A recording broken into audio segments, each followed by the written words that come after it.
Hello, I'm Eagle Gardens, Eagle Gardens 1 on Instagram, and this is fucking Talking Shit with Eagle, episode 339.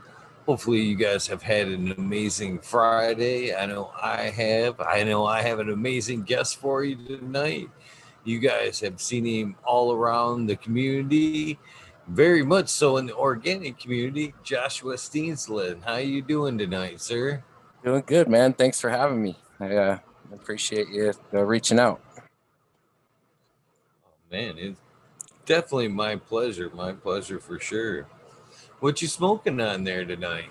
I think tonight I've got some of Genome Alchemy's gear. I got some tester beans from him a couple years ago. I think it was the Platinum Tesla OG times Teleforce. Fuck, sorry, brother, if I'm messing it up, but it was an unnamed tester. Really nice, man. Turned out really, really good. I only had like three or four in my last cycle of his in there, and they all turned out really, really nice. So working through some of that. Well, it's got to be pretty decent for a tester if it's still around a couple years later. It's got to say a lot right there. Right? Yeah, for sure. So heck yeah. Well, this is the backstory show of it all. So I guess we Yeah. might as well just jump into it all and get to the beginning question. That that I think it's funny about this in particular question does start off almost every show. But the beauty about this question is it has so many different outcomes. It's it makes the question valid every I'm time. intrigued. So Yeah. when was the first time Lady Cannabis come strolling into your life? Well, it was around ever since I was a kid. My mom was a regular would regularly imbibe, and of course back then I was born in 75. I'm 46, so back when I was young, single digit years.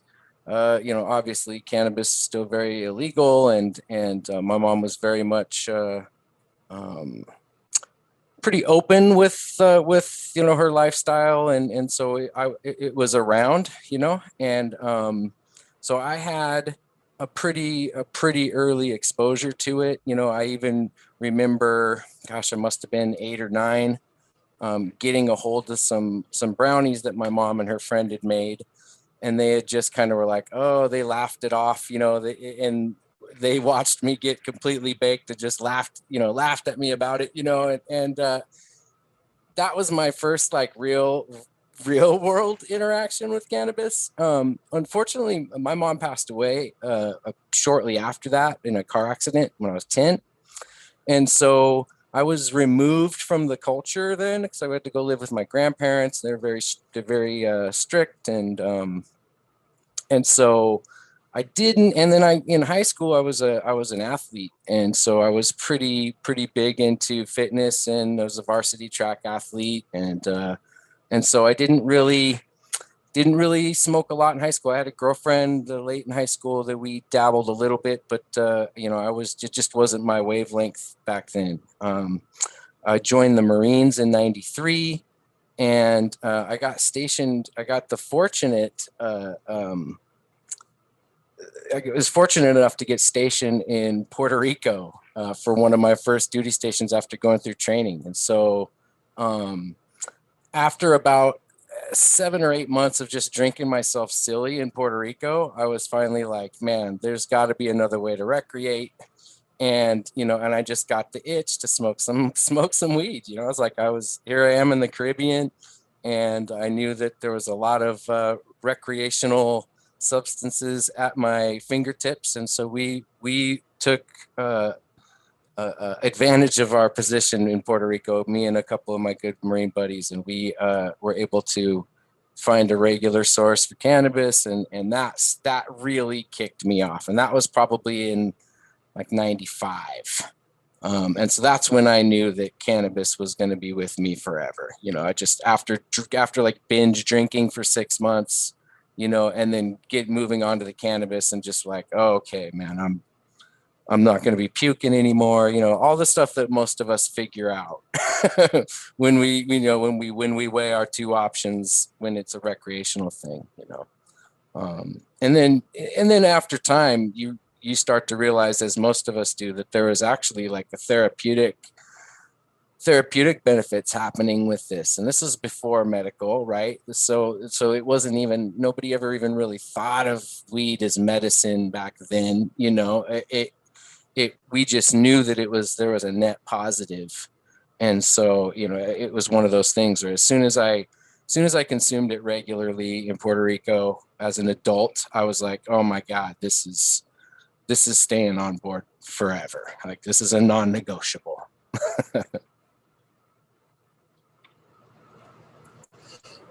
It is. Well, sorry to hear about the early loss of your mom, brother. That's very early. Oh yeah,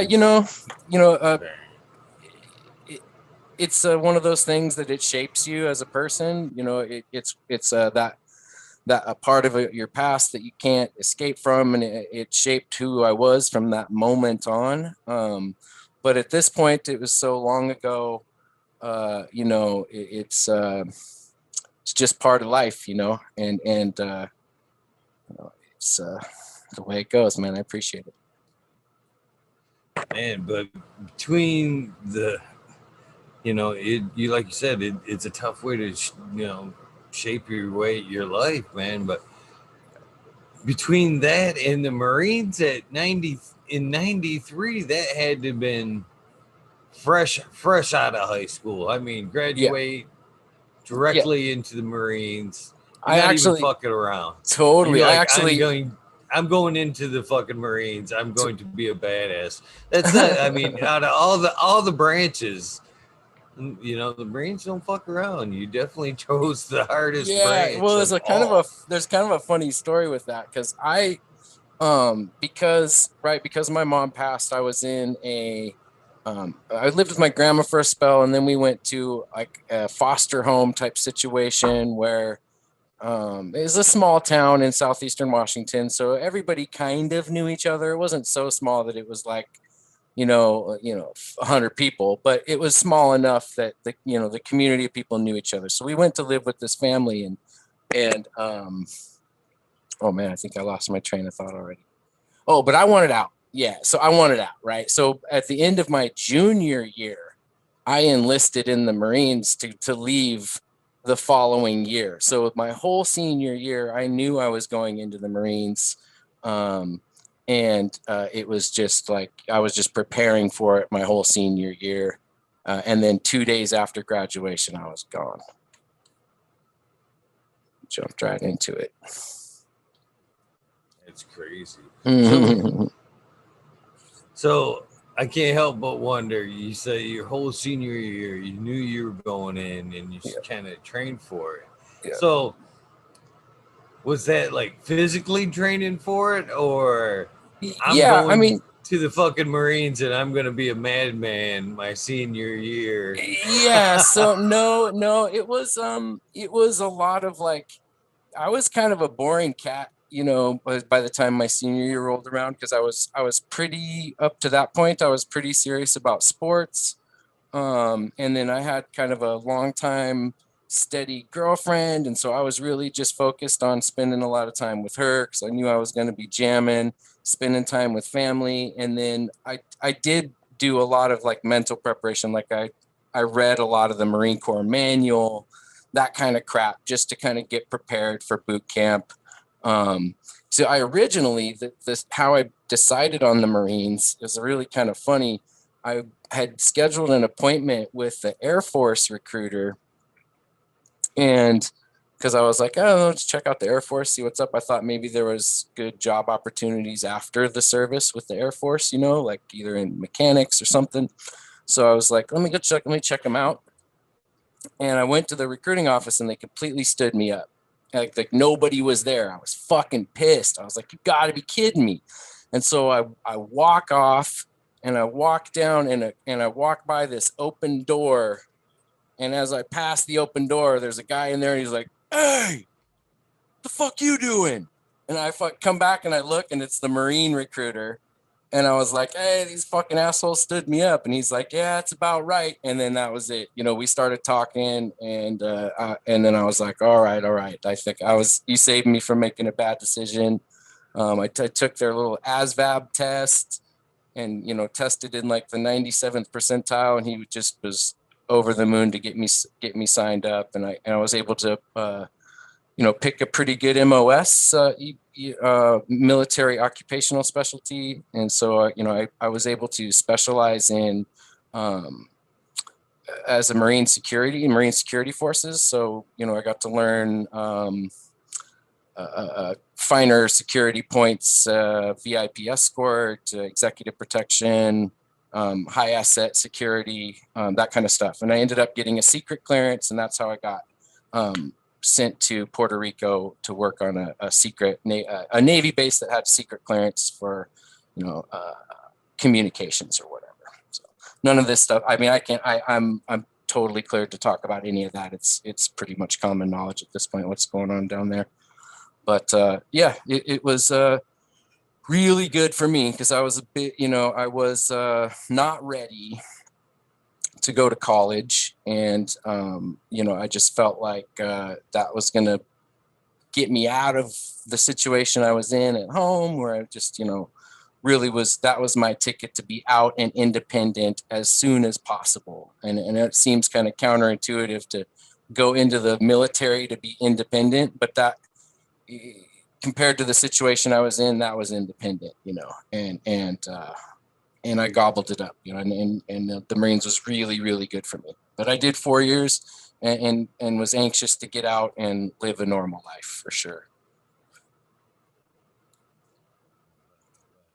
So when you were finding the cannabis over there, what were you getting into? What were you Holy lucky enough shit. to find? So it, a lot of it was pretty, pretty much trashy, boat smuggled stuff, like you would find coming from Mexico or anywhere else. It was a little more green there. But how we had to get it was really a trip. Like, there's this place in Old San Juan where you'd go and there'd be these like cops that were paid, and they're sitting there at the top of this stairwell. And when I first got taken there by a local, they were like, "Hey, don't worry, these guys work for the cartel." And I was like, "Oh, okay, I see what's going on." So there was like, no problem. They know what's going on. You won't get arrested when you come back up. Everything's cool. And I was like, all right, great. So we go down this little rickety like stairwell into this old San Juan, where it's just literally like the first settlements. It's really, architecturally speaking, it's gorgeous, man. But down there, you get down into these like seedy, narrow, reminds me of Venice, like really like narrow Venetian type streets. And people would just come out of the woodworks with tackle boxes, these 3-tiered tackle boxes. And inside this tackle box was whatever you could possibly want, like the powders, the pills, the ganja, like everything, like anything you can imagine. So as you can imagine, 21-year-old young man in Puerto Rico with lots of spare time, because we were pretty fortunate where we worked for like 3 days straight, and then we got 2 or 3 days off. So we had a lot of spare time, because our work, when we worked, we were working 24 hours straight. We were on site. We couldn't leave. We were eating, sleeping on site. So we got a lot of free time when we weren't working. So we got to just tear it up in Puerto Rico, and tear it up we did. It sounds like some pretty good times over there, man. Yeah, man. Yep, for sure. Definitely, especially being wound up. I mean, the adrenaline, I'm sure, from doing what you're doing is pretty high anyway. So in your off time, I'm sure you're matching, you're matching The adrenaline rush. Oh yeah. The intensity never leaves when you're in that kind of, especially that young too, and the testosterone is flowing, and you're really just kind of at maximum machismo. I wouldn't have wanted to run into the 21 or 22-year-old me back then. Different character. Yeah, Mhm. same here.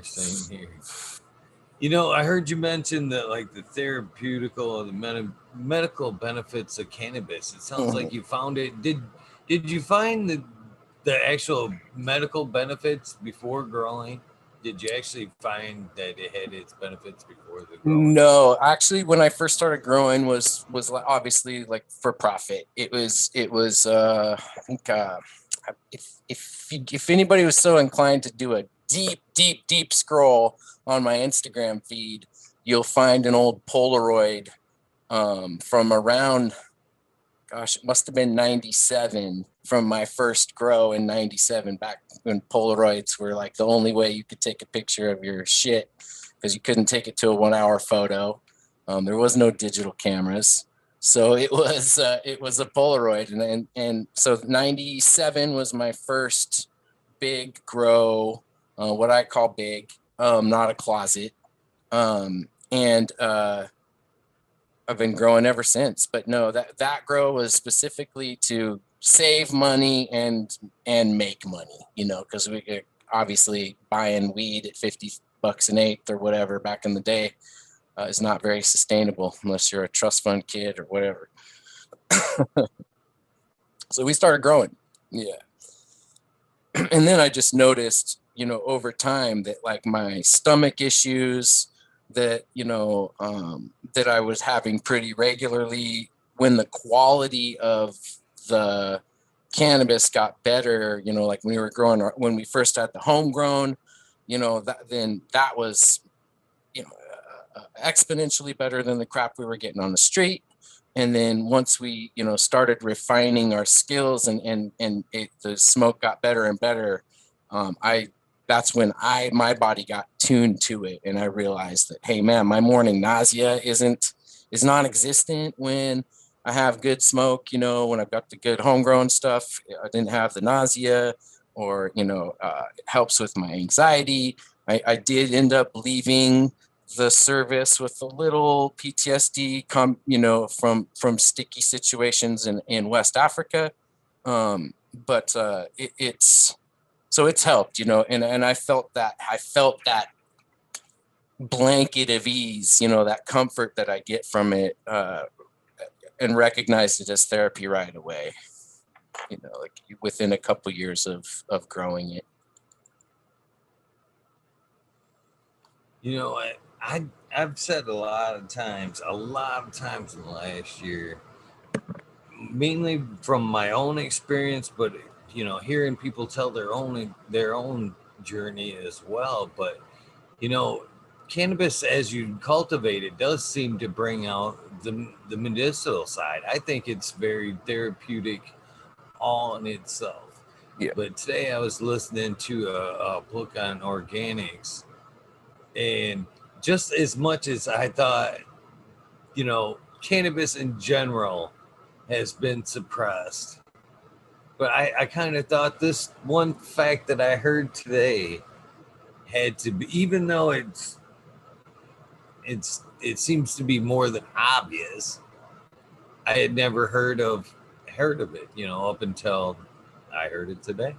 And it said that in 73,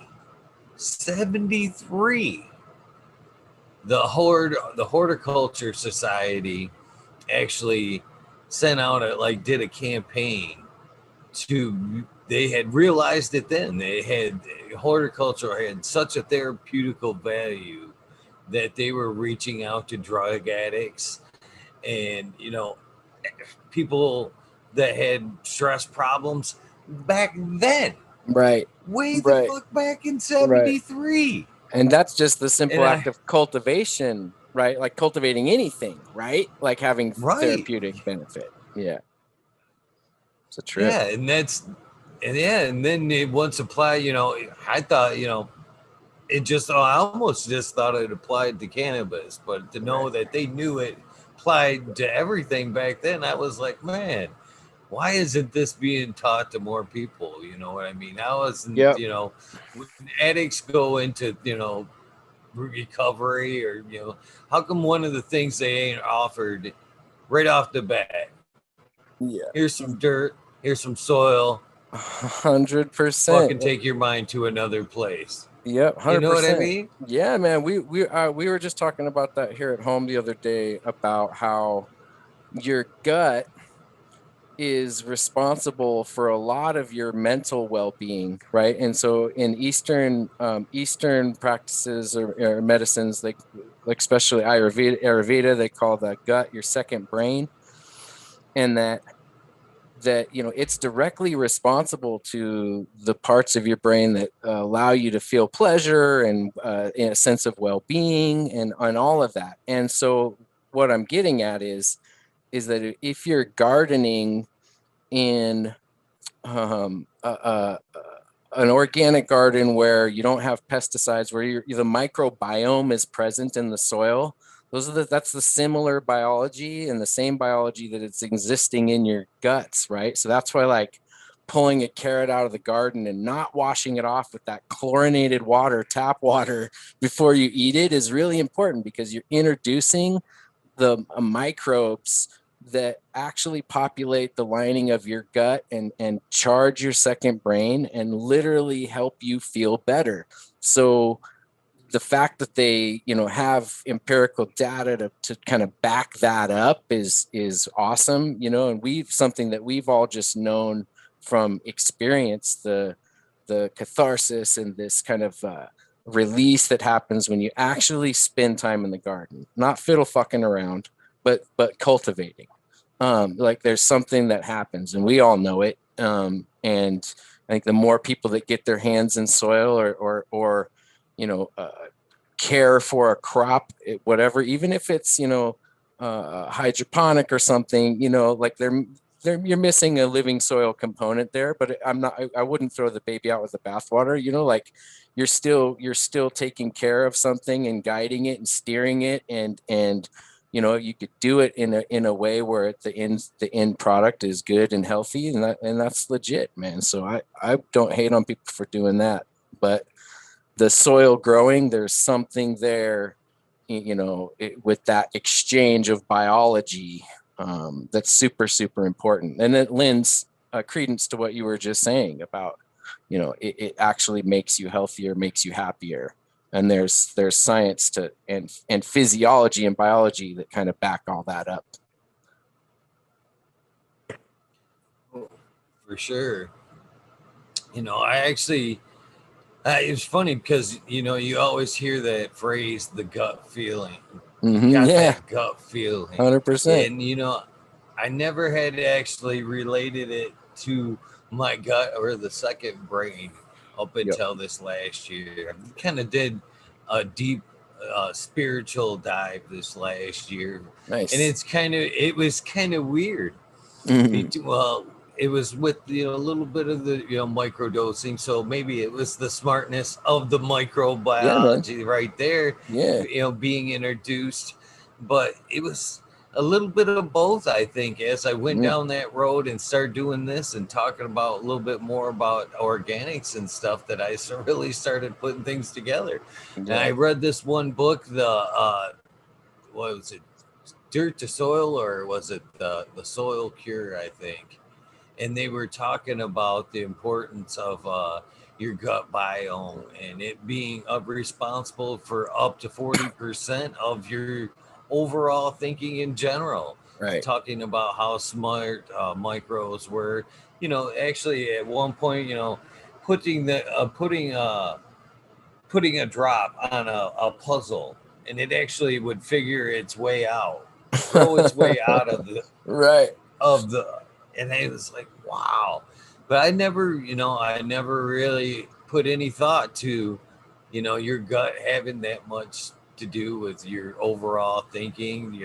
But it obviously does. Yeah, yeah, it is, and it's a tough one for us to wrap our kind of Western minds around, because we're so in our head, and it's disassociated with our body a lot of times with our thinking, and it was an eye opener for me. And even now, like I understand the concept, but it's still really hard to even like wrap your head around. Like, what does that even mean? Like your gut is responsible for this shit. And to me, it means you just gotta be cool with what you're eating, man, and make sure what you're eating isn't disturbing that microbiome. And if it's damaged anyway, you've got to replace it. And the only way to replace it is, by populating it. The best way is by populating it naturally with foods that are just rich in those. That's on the leaves of the lettuce, and that you can't escape good biology if it's coming from a biodynamic farm or a regeneratively ran farm where the place is just teeming with it. You'll get it just walking around. You're just going to pick it up. Yeah, I don't think people like to realize that, so much more. They like to think that weird, just this. It's Yeah.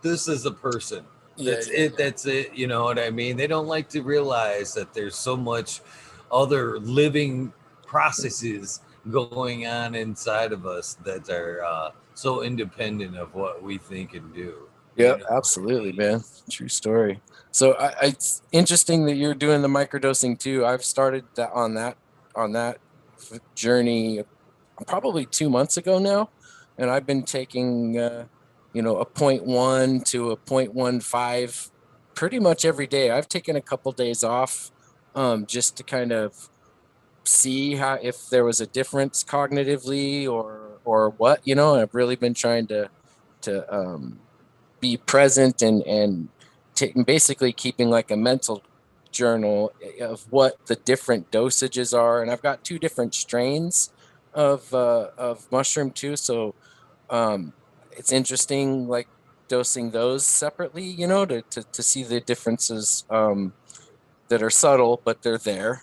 And so I'm interested. I'm interested to expand my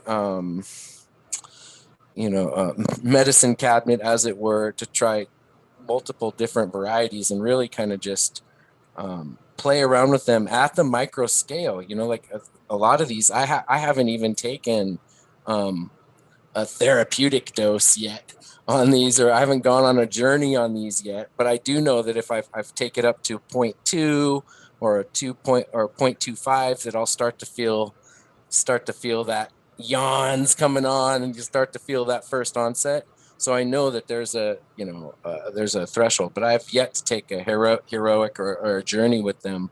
So I'm kind of enjoying it, leaving it at this micro perspective, because I've definitely noticed a difference in my overall sense of well-being, and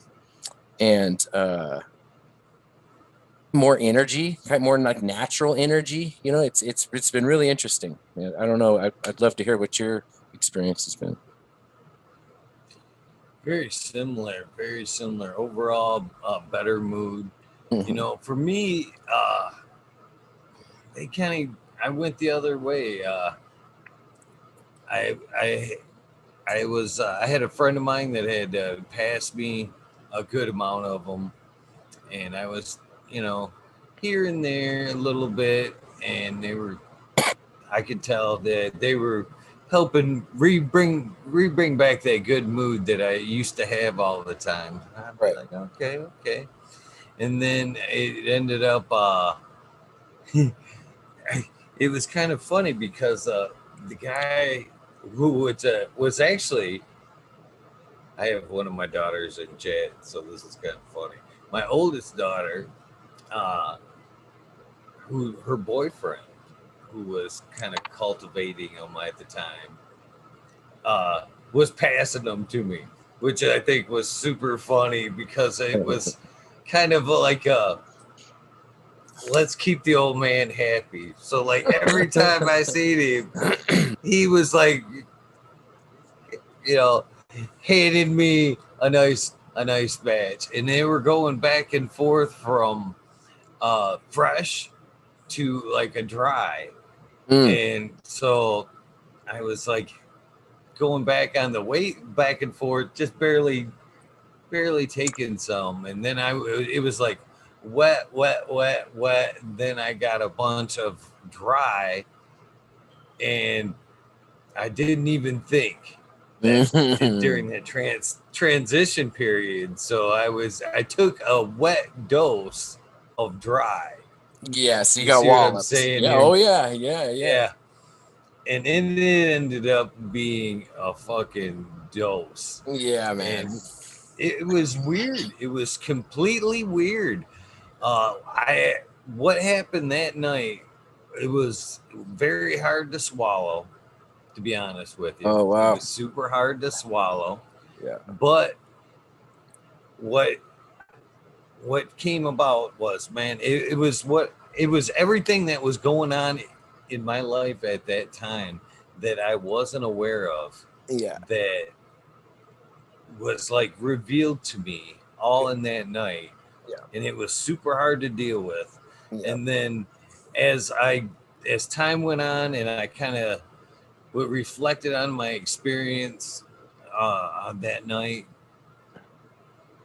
things started to unfold. It was weird. I started Interesting. seeing like angel numbers, 111, 222. And Oh, at first it interesting. was like, wow, that's weird. You know what I mean? And Yeah. then it became so apparent that I couldn't look away anymore at the Right. angel numbers. I had to Right. start looking into what the heck I was seeing. On top of that, things were happening that were relating back to that night, and it was like they should have been just crushing Right. events. You know what I Right. mean? But it was like, I've already dealt with that. You know what I mean? Yeah. Right. I've already been there. I've already dealt with that. I'm over the situation. Right. It's time to move on. I'm Right. moving on. And even the people around me were like, how are you fucking holding, how are you keeping shit together? Sure. You know what I mean? And it Yeah. was all to that revelation. I had already seen and been through it that night. Wow. And as it played out, I was able to mentally deal with it all. It was That's very pretty. wild. That's a powerful testimony. Like it's one of those things. Like the psychedelic experience. Like some people try to take them to have a profound experience, and then they just miss it, and other people have these profound experiences completely inadvertently, and many times they're these uncomfortable, kind of jarring moments, but like like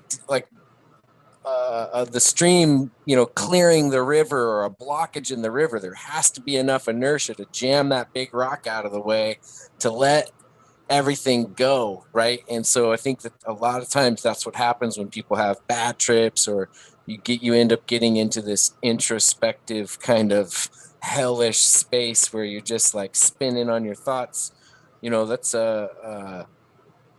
it's going to happen whether you want it to or not. So you can be combative or you can go with it, but either way I feel like the outcome is the same in the end, whether you go about it kicking and screaming, or you go about it peacefully and calm, which a lot of times you don't have the choice. It's just your body is going through a reaction, and your mind, and you just kind of gotta deal the cards you dealt yourself, and because I've been there, man. I've dabbled with psychedelics a lot back in the day, and I've had found myself stuck in, like, especially with LSD, man. You can, because the journey's so long comparatively to psilocybin, that you really, like, you can find yourself, if you're not in the right setting or space, and if certain life circumstances or whatever, you could find yourself kind of in a feedback loop of anxiety, but a lot of that has had to do with setting, at least in my case. I was listening on Clubhouse the other day in a room about psychedelics, and they were talking. They were actually saying that for therapeutical uh, sessions, that you should almost be in that bad spot Mm, when you go into that place just so you can skip the bullshit. You know what Sure. I mean? Interesting. That's interesting. I've came to my session and I'm good today. You know what I Right. mean? And we're gonna, it's all all good stuff that session. Yeah, you had a breakthrough, you left. But they were talking about, it was better to when you were, had that moment and you could go deep and lock into yourself, just like you were saying, push Yep. that fucking boulder out of the Yeah. way and get Yeah, it, exactly. move on Yep. from the sessions after that to the happy 100%. place. Right, because then And I was then like, you've got this flowing energy if you're into that kind of thought process of how we interact with things energetically, this kind of electric universe type concept.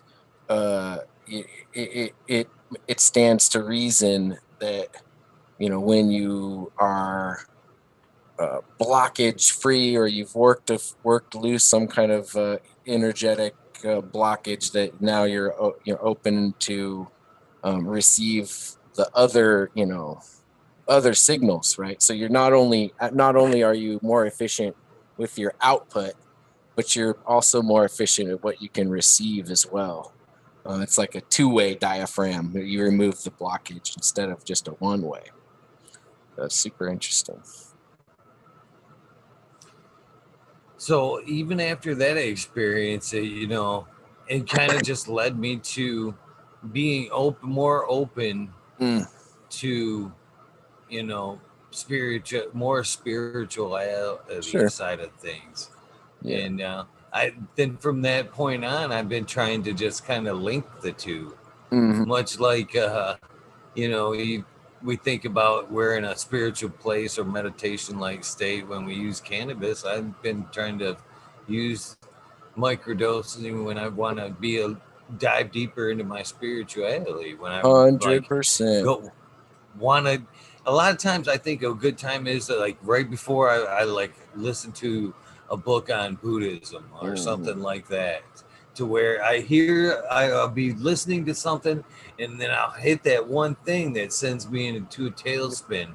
And then Yeah. I'll stop Yeah. and focus on whatever it is I just heard, Right. and it's Yeah, been a it's pretty very cool how good it tool. gives you laser focus. Like that's what I noticed, that and not like this enhanced caffeine or methamphetamine type focus. It's like a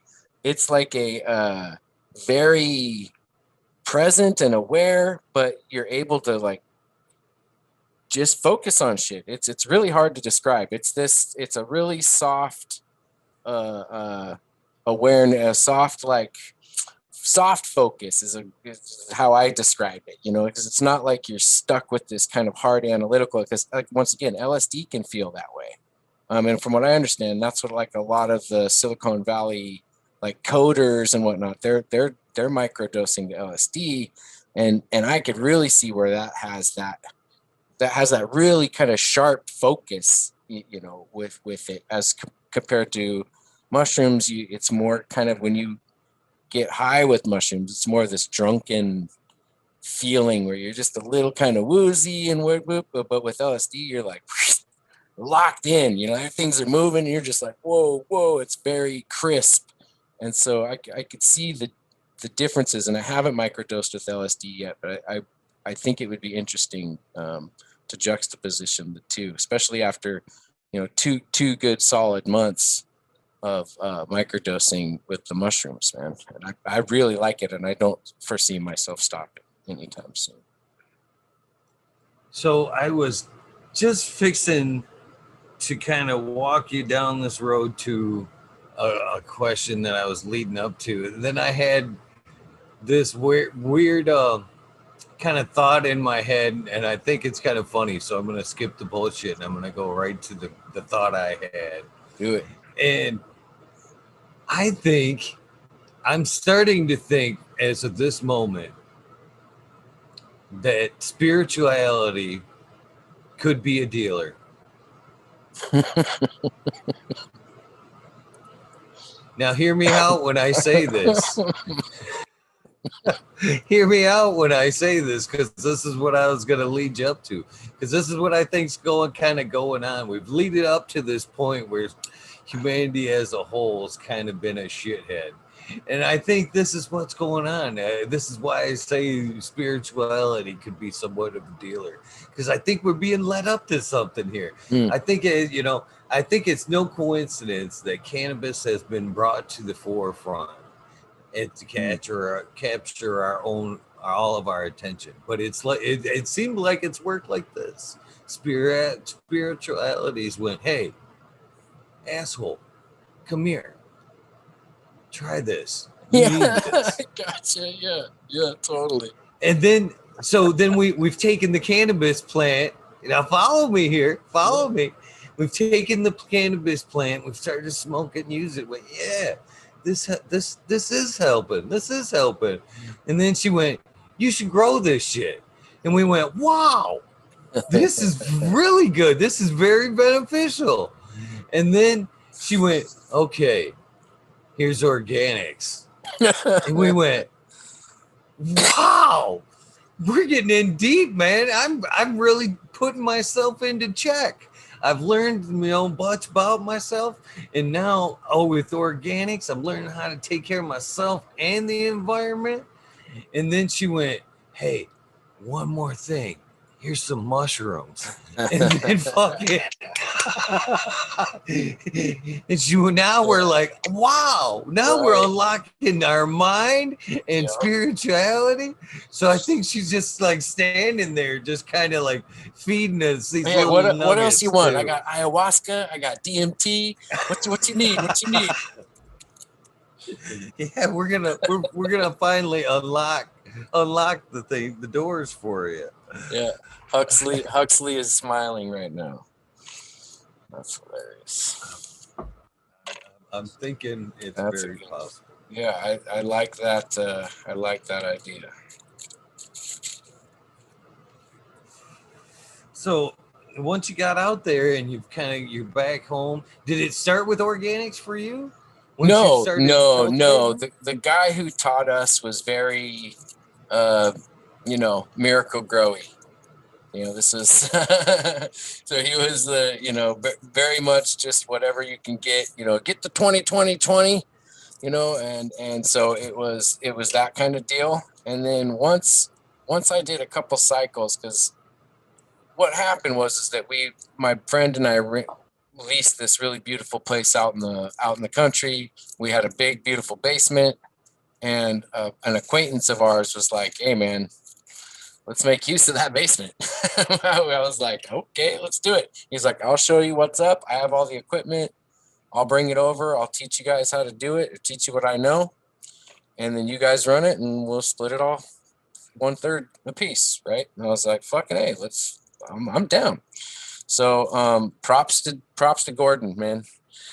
Old Gordon, I don't even know what's up with that guy, but he's the guy that turned me on to the trade, 1997, and so from there I just kind of poured myself into, of course, these were kind of pre-internet days, 97, at least where I was. I didn't have internet in my house. I think my brother might have had some weird dial-up at his place at that point, but I was completely out of that loop. So we were literally in the ordering books out of High Times days, to get information, so the Mel Frank shit and the early Ed Rosenthal stuff, that made growing cannabis seem so hyper complicated. And those early how to grow cannabis books were really fucking discouraging for a lot of folks, because they were chocked full of how easy it was to fuck it up, and and this was back when the standards were shit, and the genetic availability was shit. So it was really, back then it was just if you didn't learn from your own mistakes, you would never make it in cannabis world back then. You know, like you absolutely had to be a real-time farmer, you know, where like you had to pay attention. We didn't have forums. I didn't have Instagram or any of these other fucking things that we take for granted now to bounce ideas off and get immediate answers from. And even now, it's become such a thing that you've got to be careful what answers you fucking get now. You get so many fucking answers back to your questions. So, you know, there is something to be said for really like having to dig around and find good information back in the day on what proper cultivation techniques were, and then just going out and doing them, man. And so my trajectory in doing that brought me to all different kinds. I think aquaponics is the only thing I haven't tried. You know, as far as conventional cultivation systems, deep water culture, aeroponics, the recirculating deep water culture, like current culture, these highly oxygenated versions. I've done those, done soil with synthetics, which is completely fucking asinine to think about. You know, it's like, what was I, you know, it's like literally like tossing soil, like completely like mind-numbingly dumb shit. But I've done it all, right? And eventually I got to the point where I was looking for a simpler way. You know, I was like, there just has to be a simpler way than mixing these 7-part formulas, fucking toting fucking soil out and wasting all this money. It just did not make any sense, you know. And so, you know, not until like 5 years ago. So from 1997 to fucking 5 years ago, 6 years ago, I was running the rat race of trying to grow with the latest hype fucking nutrients or the latest hype techniques, you know. And once the internet became a thing, of course, that opened up the ICMAG forums, and that was a huge resource for me at that time. And that's kind of what pushed me into doing the current culture setup for a while. But once I learned about the living soil systems and the ease of operation, you know, it was music to my ears, and it was literally just like, why didn't I find this sooner? You know, it's like in the first cycle that I grew in living soil with the living soil style system, it was hands down better than anything I had grown in the, you know, 15 years or whatever it was previous to that. It was ridiculous and unmistakably obvious that the product was better, that the methodology was better. And even if I didn't understand it at the time, and not to say that I have a deep understanding of it now, I just have a few more years experience on the person I was then. So I'm definitely not a Dr. Elaine or anything. So I'm not even close. But what I have accumulated is experience, and over the years of all the fucking up, I've learned, you know, to really pay attention to the things that are happening. And that's why that Fukuoka's book, The One Straw Revolution, really spoke to me, because it just made a lot of sense, like thoughtful observation, very conscious observation of what's going on, not just whimsically looking at shit. I mean, there's time for that, but but your time spent in the garden, there has to be a time of kind of just this conscious analysis where you're taking mental notes, and you know, you're literally like taking a scientific method and trying to understand what's happening and paying attention, because if not, you're setting yourself up. And what I found is that it's usually in the makeup of the individual. So they either have it in them to kind of tackle the grow like that, or they don't, and they had to learn a regimented system of cultivation that allows them to stay present like that. So his book, where he just explained how he just kind of opened himself up to observing and watching the natural order, emboldened my kind of desire to step back and put the components together and then know when to just get the fuck out of the way. And that's when my garden started to really improve, is when I started to understand when I needed to be out of the way and when I needed to be there. And that's tends to be the variable at what fucks people's garden up. You know, if you have to fuss around your garden for 8 hours a day, something's wrong, homie. I walk in my garden for 10 or 15 minutes in the morning. I do a little, canopy management and a whole lot of analysis and admiration, and then I just kind of bask in the vibe of the room and bounce. You know, sometimes I'll sit out there and smoke a joint and just kind of look at the plants, especially when they're looking great. You know, it never gets old.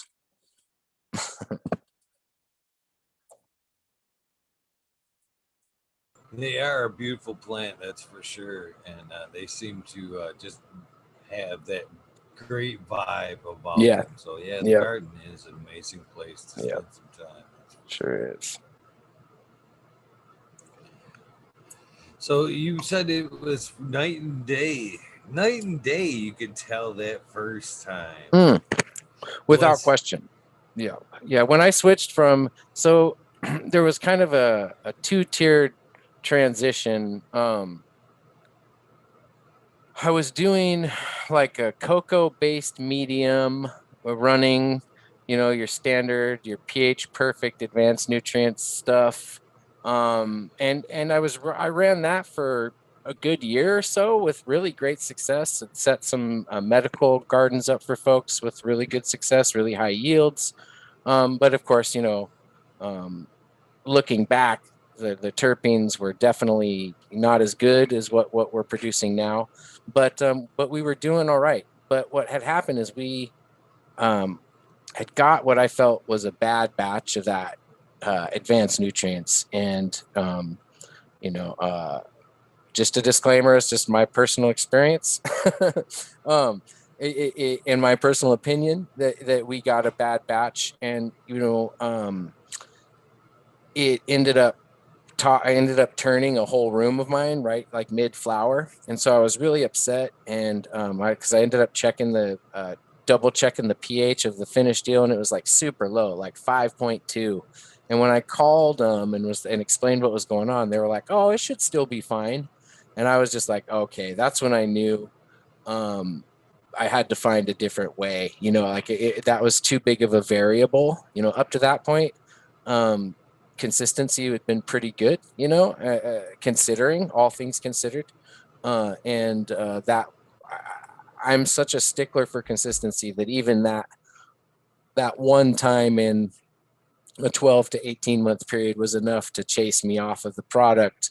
And then I really started looking at an easier way. And I think through the ICMAG forums, I saw super soil or something, or some kind of post where somebody was saying you never pH your water again or something of that nature, and I was like, what, this I don't know, this doesn't make sense to me.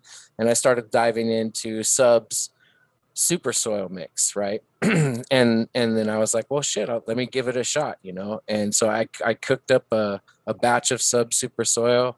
I did the whole cooking process, loaded them up into 10-gallon pots, and then ended up putting those pots on top of the old current culture system. So once again, if somebody did a really deep scroll on my Instagram, you could probably see some of my first pictures or old pictures of that very first system that I did with the super soil. So anyway, I ran that super soil run, and I even believe that's on my YouTube channel, as some of my first videos. And in there, I had a VPD issue. It was before I understood vapor pressure deficit, and my room was running really dry, so the plants were very squat and stunted. So they grew really unusually small and bushy. So they looked really crazy. And I get a lot of comments like at 6 weeks of flower, they looked just huge and chunky, but they were just weird mutants. But the takeaway was I didn't pH my water the whole time. Of course, my water coming in was carbon filtered city water. So I knew that it was in an appropriate range. I wasn't like watering in crazy alkaline well water or something in it working, you know. So when I say I didn't have to pH my water, I didn't have to pH a nutrient formula that I was feeding to my plants. And I knew that I was getting neutral water, basically neutral from my tap. So not having to worry about that was a big factor in me moving forward, you know, and to be able to complete a full harvest, a full run without pHing and just using fresh water, just using water only, I was sold. And the thing is that midway through that cycle, I stumbled across the living soil thread. And where it was I mean, I wish I could remember the person who posted it, but it was just a picture of this big, beautiful, just absolutely lush green plant. I was envious of how gorgeous this plant looked. You know, just when I first looked at the picture, I was like, "Oh my God, that's fucking beautiful, man!" And the caption or whatever for the picture was like, "This plant was fed nothing but straight water and its own fan leaves for the whole grow cycle," and it was like 3 weeks away from harvest. It was fucking beautiful. And I was like, this is impossible. Like I didn't even understand. I didn't understand how that was, you know, that person could achieve results that I had never seen in, you know, many years of cultivating. You know, his plant was so fucking radiant. I was completely fucking determined to figure out how he achieved that. And so that picture sent me down the rabbit hole, and I immediately went deep into the rabbit hole. I think Build-A-Soil at the time, they were I don't know how long they had their website up with a shit ton of information from Coots, and about the Coots mix and living soil and then the biology and the whole work. So huge credit to Jeremy and Build-A-Soil, because they allowed me to really kind of like just start to digest the important bits of the process, and it allowed me to make informed decisions. And I scrapped all of that super soil, because then I realized there was a lot of redundant excessive nutrition in there that, you know, and I'm not shitting on the super soil recipe, but when it comes to living soil, you know, there's key differences. And so I bought the Keep It Simple soil from Tad, because I'm up here in Washington State, and have just been rocking that ever since, man. And it's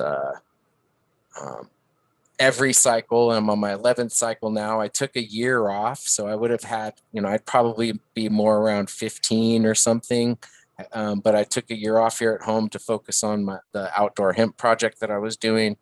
But now I'm just, you know, about midway into my 11th cycle, and still learning, still loving it, and now really achieving every cycle. It's like I'm loving what I'm seeing more and more. This cycle, the plants are just fucking, you know, I don't want to hex myself, but they're booming out there. They're looking beautiful, and it's super enjoyable to be in a space that's just thriving and not in a need for anything, and you can really feel it. It's a cool thing. So I can't help but wonder, in that timeout period, when you came back, was the run after the timeout kind of like hell yeah, and then did it kind of like ramp down? So basically, I'm wondering, did it? That's it. Why, you know, got great. Why that it was taking a break. Everything did its was cooking, doing its thing, and you're bringing up a really good point, and I'll explain what happened. Had I kept the beds active for that year, you know, what I mean by that is, if I would have just left a cover crop in there and kept the lights going and kept the blue mats going, and maintained the microbiome in there, then I would have been able to plug in cycle 10 and it would have been booming, right? No problem. But I didn't do that. I wasn't home at all for large chunks of time while I was working on the farm and when I was dealing with the harvest and all that. So I made the decision to literally shut the room down. I turned off all the lights, turned off all the climate control, shut the water off to the beds, and let the beds go completely fallow. So what I had to do when I knew I was going to kickstart the beds again is about a month before I was anticipating putting the cycle 10 plants in, I kicked up the room again. I got the climate control going. I got the lights on. I got the water going to the beds. And for a week or 10 days, I would go in and hand water with the hose, little doses to the bed, because it was at that point it had gotten hydrophobic. It was so dry, and so I really had to. I had to slowly water the bed so it would reach field capacity, kind of in this natural fashion where I wasn't I wasn't flushing things out. So once I got the beds to field capacity after about 10 days, then I did some compost extracts, where, basically just put compost or leaf litter into a 220 micron bag and just kind of dunked it in and out of some water, and separated it just like water hash. Separated those microbes into a solution and then watered that into the beds to reintroduce a microbial population, and then planted new cover crop and companion plants. And so I let that process take place for 3 weeks or so. And I think it took me a little longer to get the plants. So I was actually able to establish a really healthy cover crop. But that being said, the biology numbers weren't exactly where I wanted, and we were getting into winter, so I didn't have a source. Like my leaf litter source outside was not really accessible anymore, so I was just kind of riding with what I had. And so my 10th cycle, it was, I didn't get it was fine. It just, I noticed that the growth rate wasn't as fast and vigorous as it usually is. It took a while for the veg to kind of kick in, and like the transplant shock, not shock, but the transplant stress was more pronounced than usual. Whereas like this time in the 11th cycle, because the beds were up and kicking, lots of biology happening now. I've been putting my spent grain spawn in the bed, so there's lots of fungal activity. And so now I didn't have any transplant stress. Like I planted the new cuttings in the 11th cycle, and they just fucking took off. So 10th cycle, there was those little kind of growth hurdles. And, I think early on there was a little bit of aphid pressure. And once again, I think that was because of a lack of biology. So the plants weren't getting all of the nutrition that it needed. So I was getting low Brix numbers on my 10 cycle plants. And so now in 11 cycle, my Brix numbers are a little higher. There's absolutely no pest pressure this time. And so to me, it was just a real testament to the whole soil food web and healthy plants being able to resist pests, not necessarily eliminate the possibility of pests. Like, there are some claims out there, which I find interesting, but I do think that healthy plants with high Brix are going to fare better than a plant with low Brix, that it's maybe not as healthy. That's really just kind of common knowledge, I would think. So I did notice that my 10 cycle plants weren't optimal, but did great. The yields were great. The smoke is fantastic. It was just those little micro inefficiencies that I noticed, and I honestly expected and anticipated them, because it was my first cycle after kind of rebooting the beds. Yeah, I feel like I've been blabbing. No. I'm sitting here enjoying it, man. Okay, cool. You're a wealth. You're a wealth of knowledge, and I know myself and everybody else are just taking it all in. All And I've got right. questions. I got questions. I Cool. got questions. Let's do it. Hopefully that you don't mind. I know No, this is no, supposed man. to be more of a spotlight and not like a No, Q&A, but no. I figured it was gonna be a Q&A, and so I'm cool with that. So hit me up. so with the I hear you talking about, well, first of all, when I guess first things first, when you talk of a cycle, how long of a lifespan are we talking? Because Hmm. when I do things around here are a little different. You know, Sure. obviously I'm in a veg. I have a Yep. veg and a flower. I work Yep. my way through. So is Yep. your cycle from start to finish, veg through flower, is that a Dude, cycle, or would you speak of a flower, just a flower, a cycle? great question, and I think that that's dependent on your particular circumstance in that room. So like my cycles at home include the veg stage because I veg and then flower in the same 4x8 bed. Whereas like I believe, and if I'm wrong, I've got no problem being corrected, but I believe Steve with at Green Life Productions, their bloom room is strictly bloom, and they transplant fully vegged plants into their bloom room, and then they just go right into bloom. So his cycle, if I was calling his cycles, it would be just his bloom phase. That's what I would call. So like when he says I'm at cycle 24, I don't think he's including the veg because that's happening in another room. So it's his bloom room is on its 24th cycle. That's my understanding of how I've interpreted his social media. I don't know his situation personally, so I'm not speaking in definitively. That's just kind of how I've perceived it. But myself at home, and that's how it'll happen for us at Ohio Fire Factory, this facility that we're working on. It's going to be the same way. A cycle is going to be a bloom cycle. So that's going to be, 8 to 9 week cycle.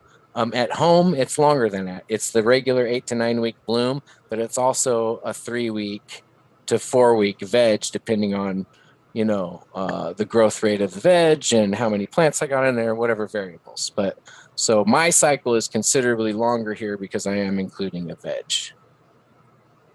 Yeah, I think that's a key to know, to be honest with you, Mm-hmm. because when I'm thinking about cycles, I'm thinking about time periods, Mm-hmm. and in a time period on a bed like that, in a cycle, flower cycles obviously shorter, Mm-hmm. more times in the time span, and I would think more brutal on the bed. You know what I mean? I would think the flower cycle would be, is speaking in cycles, would be more brutal, depleting the soil through those cycles versus, one cycle being half a light veg and then flower, depleting it a little heavier later on. Yeah. I mean, that would be an interesting um, deep dive for some of these guys that are really into like doing the soil paste and the chemistry, the soil chemistry analysis and the plant sap analysis. We dabbled into some of that. We actually hired an agronomist, um, a professional agronomist who has managed 10,000 acres and has developed acreage from sagebrush land. Like, like the guy knows his shit. And so we were like, man, we'd love to bring you on, and help us manage like kind of our soil fertility and let us know where we're at from a chemistry standpoint.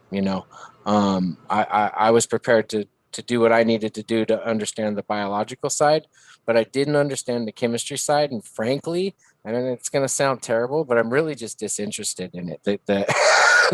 That like the organic chemistry side is just like, I just like zone the fuck out. I've got no interest in it. And there's plenty of people that do and are great with it, and they can have it.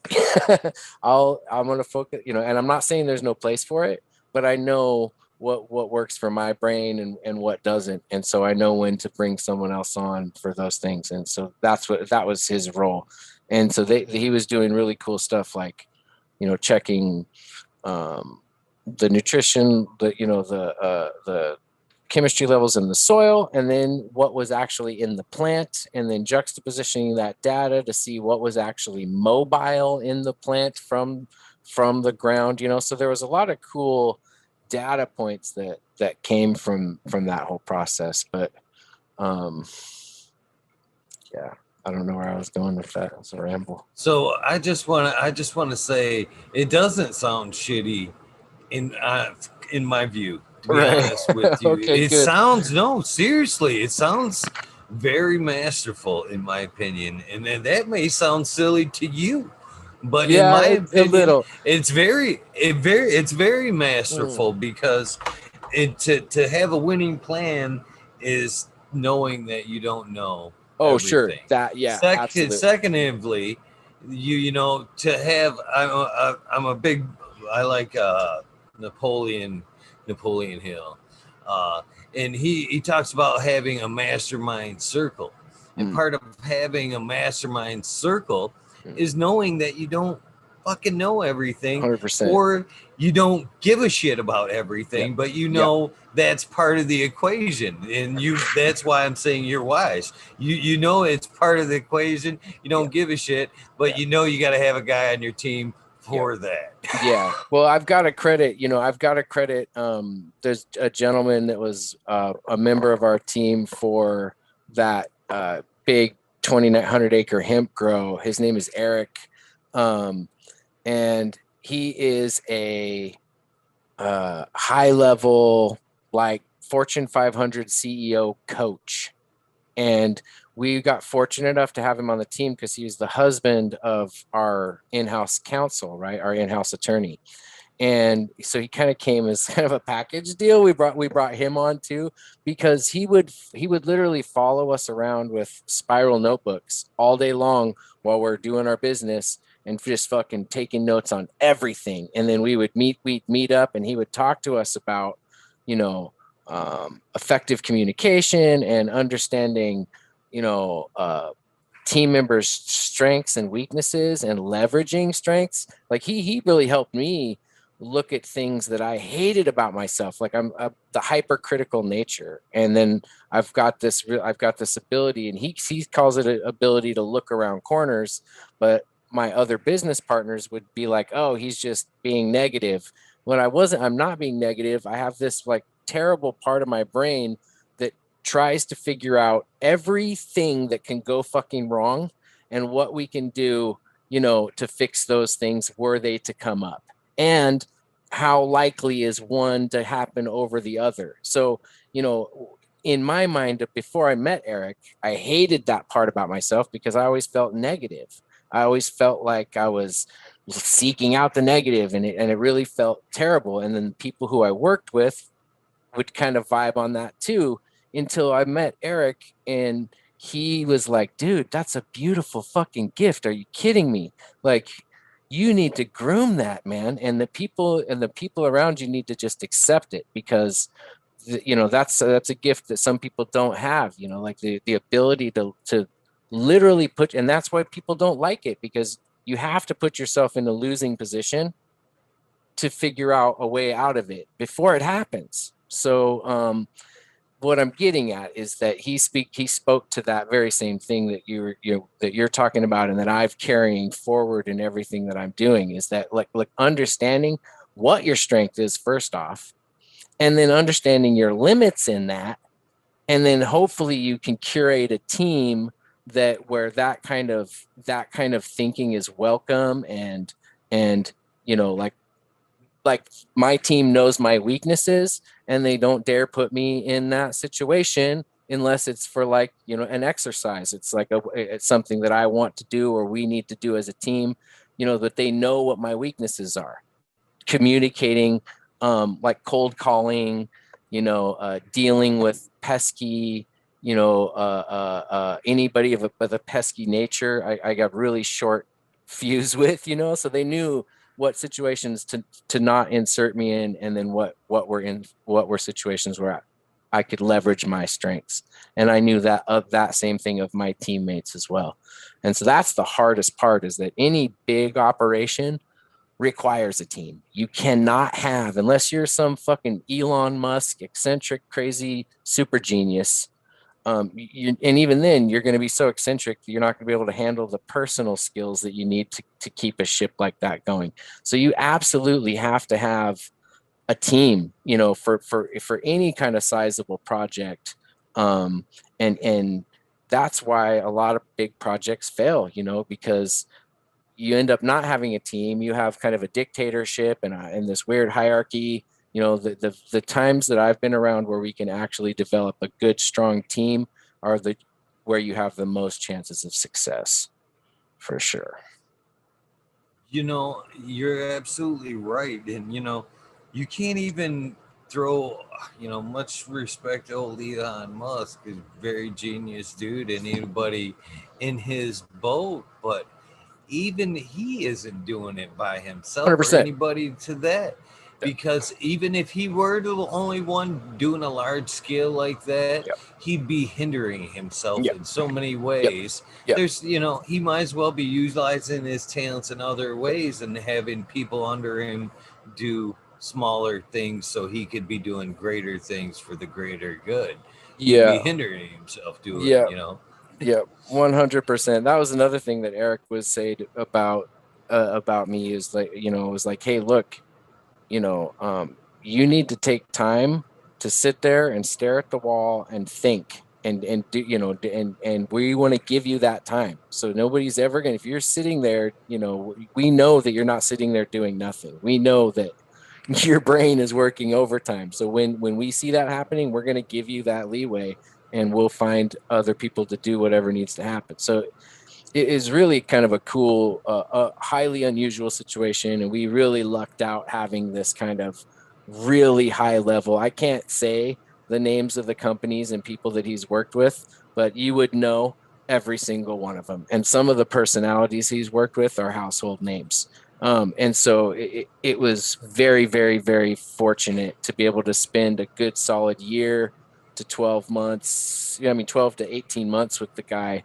And I really picked up uh, uh, a lot of business savvy, a lot of personal communication skills, and so I highly encourage people to think on that mindset if they're working on building anything of value and substantial, any kind of legacy project that you plan on passing on to your kids. Like, it has to start with a solid foundation, and that foundation is your team. And unless you think you could go it alone, but the deck stacked against you at that point. So there's something else about putting together that team too that I've found. You know what I mean? Yeah. Maybe you could find some truth to this as well. When you're putting together the team, if you're the smartest guy on the fucking team, it's time for a new fucking team. Yep. You should be surrounding yourself with cats that are making you pull you forward, not necessarily you're the top dog and you put together some support. Yeah, 100%. Well, then you find in like just your daily routine interactions with these people who like this Eric guy, man, like a genius, literal genius. Like he passed the bar and could have become a lawyer. His wife's a lawyer. They met in law school. And but he was like, fuck it, I don't want to be a lawyer. He's like, I'm just gonna just do the CEO coaching thing. And so that's what he does, because that's what his heart's at, and that's what he's really good at. He's good at organization and so like I said, I can't speak enough good things about the guy and about the process, the process that is developing anything substantial, any kind of business that's going to have longevity. It has to start with that foundation. It's awesome that you give credit to the people around you too, brother. Oh yeah, it's the way it goes, man. I appreciate that. Totally. So my next question is with my living organic bed would be, how far ahead do I need to think? I'm hearing you talk 10, 11, possibly 15 cycles. How far ahead do I need to think when I'm putting my bed together?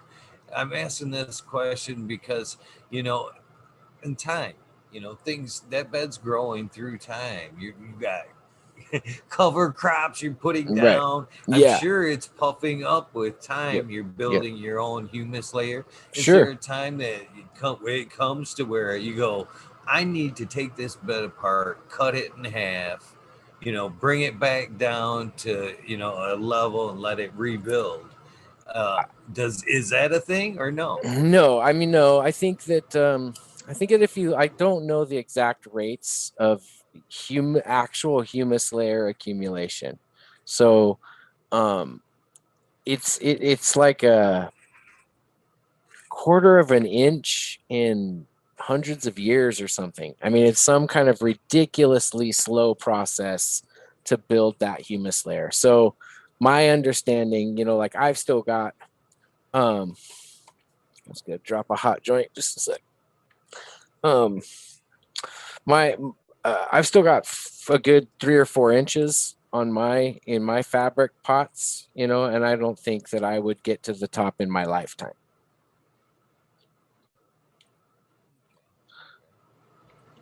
So So so you you don't have to look too far ahead in the future. Like when I first started my bed, I didn't look past my first cycle, because I was just really interested in what was happening at that moment.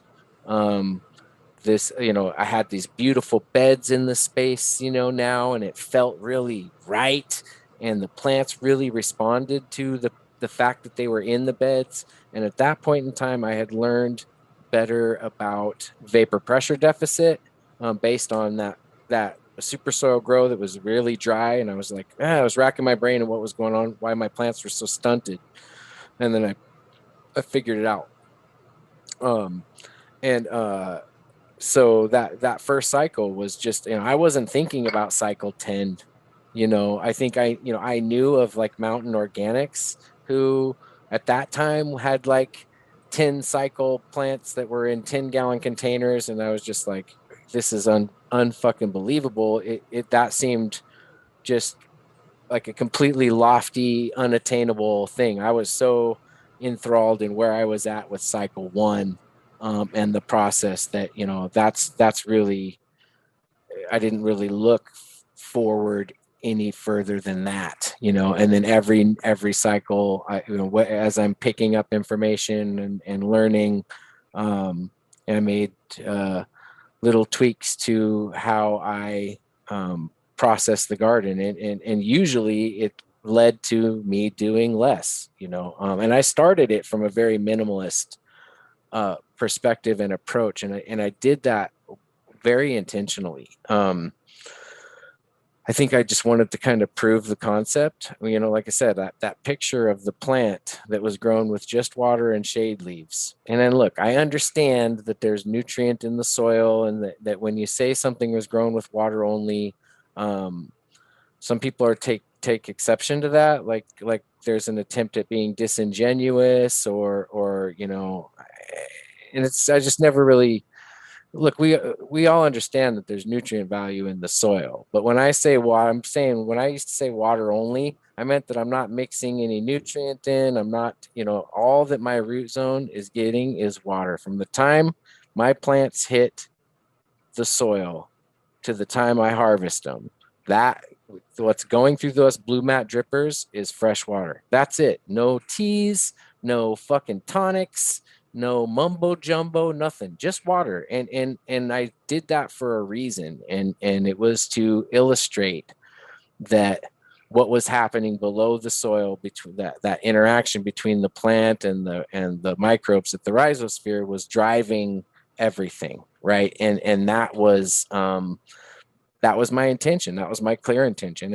And so it's been easy to not deviate from it, because the method has been very cut and dry, very simple. I will do a full year of kelp and aloe once a week in veg, and maybe the first 2 weeks of early flower. I do a JDAM wetting agent foliar as an IPM early in veg. But usually, like obviously once they're in flower, I don't do anything. And if I had to, like I had that little bit of aphid pressure on cycle 10, I got predatories. I got them on early enough that they were able to handle the problem. I think I had one little pocket where he had some ladybug larvae, but it's my personal smoke and I don't give a fuck. If I got to pick a ladybug larva off a bud or two, it's not the end of the world. I'd much rather do that than deal with aphids or some kind of toxic spray or something. So, that being said, it's I'm still doing it that way. So if I'm applying biology to the beds at all, it's happening in between cycles. So, I've got a vermicompost station going in my place now. So it's been the winter months and I haven't been able to start a good biocomplete compost pile outside. Those take a while. So I'm just basically cold composting with organic compost that I've kind of store bought and then amended with kelp and oyster shell. And then that's what the worms are processing in my vermicomposting station. So I'm not using table scraps. Those are mostly water. You end up dealing with fruit flies and all that kind of shit. I've learned that lesson. So we're just sticking with the super cold vermicomposting. Those worms are awesome little bioreactors. They're literally consuming the microbes, concentrating them in their gut and shitting them out. It's like you can't get. It's awesome. It's a great source of biology, and it's easy to have. It doesn't take up a very big footprint, and so I'll be utilizing that biology source to make sure that my biology levels in my beds are appropriate, and I'm doing that through direct microscopy.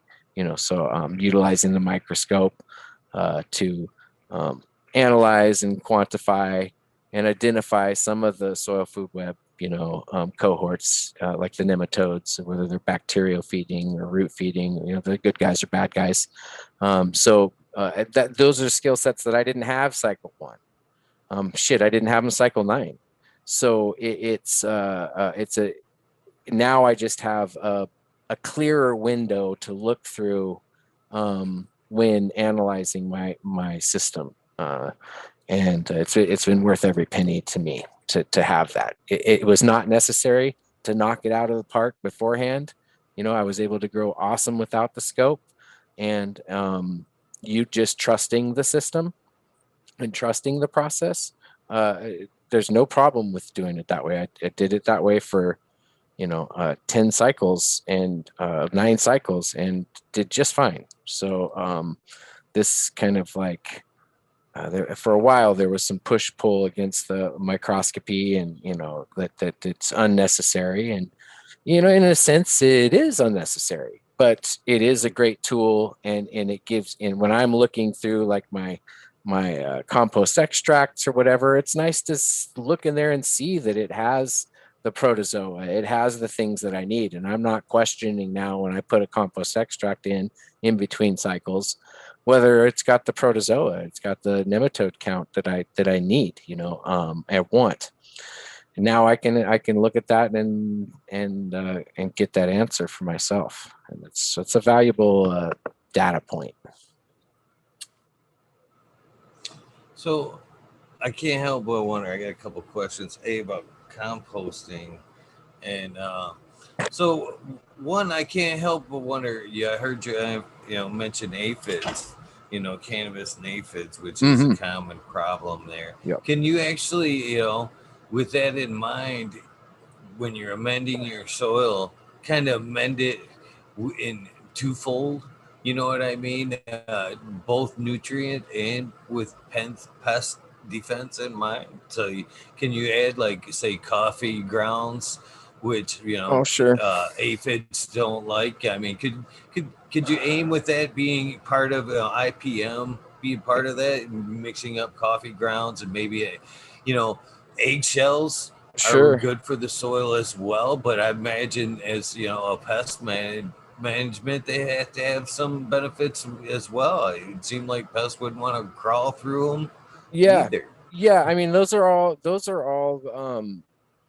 I think that the good thing about farming, or you know, even at any scale, even if no matter where you're at, if you're cultivating, we'll just say cultivating is a more appropriate term. Farming just kind of gives this like grandiose kind of feeling, but when you're cultivating, um, so I don't want to disclude the guys that are doing little things, you know.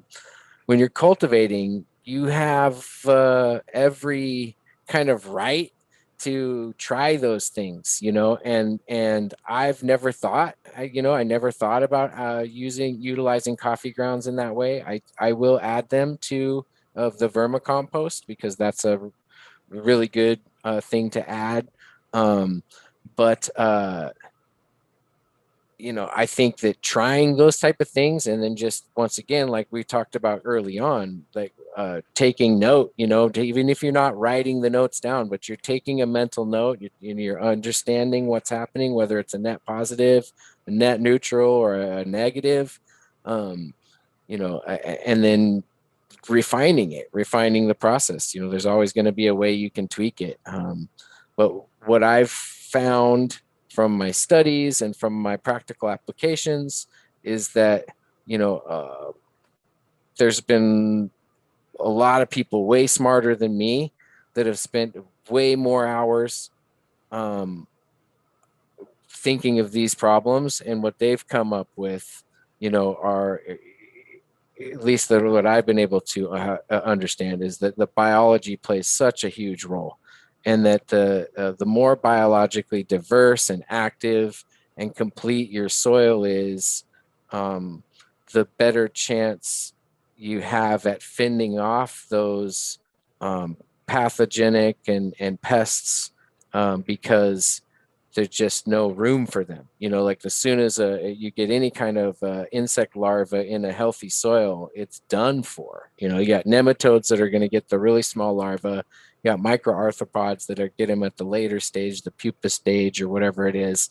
You know, and so as long as you've got that a complete biology in adequate numbers, those things just don't stand a chance. And that's why my cycle 10 kind of lend itself as a testament to that, because I knew my biology numbers were low, because my beds have been fallow, and I just started to reintroduce the biology. I knew that a complete biology package was really going to happen once the plants started growing and their exudates were contributing to the whole process, you know, because until that was happening, until the cover crop was actually going, you know, the biology was pretty minimal in there. You know, it was mainly bacteria. And so it took that 10th cycle for biology, you know, for those big plants to be rocking and kicking in there, and um, all the cover crop doing their thing. And so now, you know, just literally like 3 months later, I'm planting cycle 11, and things are just glorious. Like it's radiant in there, and not a hint of any kind of problem, which is super interesting. I was afraid, you know, I had the aphids wiped out, but I was afraid there was going to be some kind of carryover. But once again, this high bricks, low bricks thing, and I know that the people take exception to it, but there's this absolutist mind frame that, you know, I think that and I've been guilty of it. You know, I think I even have it on my highlights. 12 bricks or better, and bye press pressure. And what I mean by bye press pressure isn't like see you forever, but you know, it greatly reduces, and that's a common observation amongst a lot of cultivators that I know who actually read their bricks. And now that's a slippery slope too, because you know, you can get varying bricks readings from different times of the day. You know, so the standard practice is to just pick a time of the day, because you're trying to get a data set, right? You're trying to find an arc, um, of where your plant is with their sugars, you know, and more appropriately the complex sugar, a complex carbohydrate. And so if you're taking it at different times of the day, then obviously you're going to have your data is going to be as valuable as that. It's going to be very, very, very variable. But if you're taking it at the same time of the day, you at least have an idea of the stability or whatever. And for a while, I was taking them at lights on and then taking one at lights off and seeing the differences. And then, usually there wasn't very much. I haven't noticed inside a difference at all. So I just take mine in the morning, within the first hour of lights on. And that's when I've decided to take my breaks. So, yeah, I went on a breaks tangent. Sorry.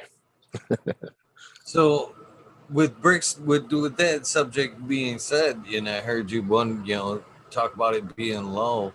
Do you address that with, say, compost that is in sugar rich?